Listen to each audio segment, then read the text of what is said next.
గణేష్ మాత devotional మండపం లలితాబాగ్ పటేల్ నగర్ లో అన్నదాన కార్యక్రమం నిర్వహించారు. అధ్యక్షుడు మణికుమార్ మాట్లాడుతూ 2005 నుండి గణేష్ మండపాన్ని నెలకొల్పుతున్నామని, 2019 నుండి దుర్గామాత మండపాన్ని కూడా నెలకొల్పుతున్నామని, బస్తీ వాసుల సహాయ సహకారాలతో ఎటువంటి ఆటంకాలు లేకుండా అన్ని కార్యక్రమాలు జరుపుతున్నామని తెలిపారు.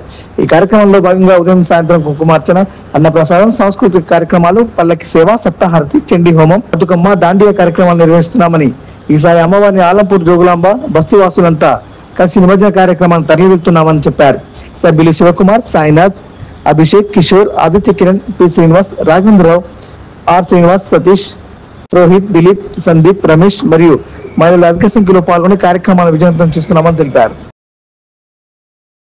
నమస్తే అండి. మాది వచ్చేసి ఇక్కడ గణేష్ మాత డివోషనల్ మండపం. మా మండపం పేరు. మేము గత 7 సంవత్సరాల నుంచి అమ్మవారి విగ్రహ ప్రతిష్ట చేయడం జరుగుతుంది. ఇక్కడ ఇది వచ్చేసి మాది 7th ఇయర్ అనమాట. మేము డైలీ ఇక్కడ వచ్చేసి ఫస్ట్ రోజు నుంచి లాస్ట్ రోజు వరకు ప్రతిరోజు మాకు ఇక్కడ పూజలు జరుగుతూ ఉంటాయి. ఇప్పుడు ప్రస్తుతం వచ్చేసి ఈరోజు మార్నింగ్ అమ్మవారికి కుంకుమార్చన చేసిన తర్వాత అన్నదాన ప్రోగ్రాం జరుగుతుంది. దాని తర్వాత ఇక్కడ మహాచండీ హోమం జరుగుతుంది. దాని తర్వాత అమ్మవారికి పల్లకి సేవ చేస్తాం మేము. దాని తర్వాత వచ్చేసి అమ్మవారికి అభిషేకం ఉంటుంది. దాని తర్వాత కన్య పూజ ఉంటుంది 9వ రోజు. 10వ రోజు బతుకమ్మ ఉంటుంది. బతుకమ్మ తర్వాత మేము అమ్మవారిని గ్రాండ్గా ప్రొసెషన్ చేయడం జరుగుతుంది.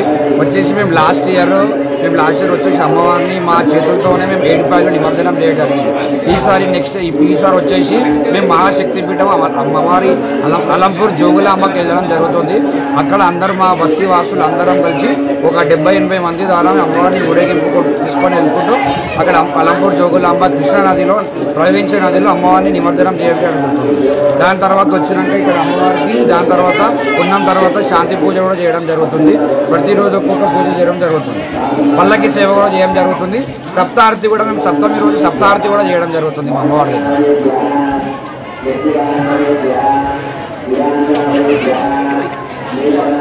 నమస్తే. శరవళి మాతాకి జై.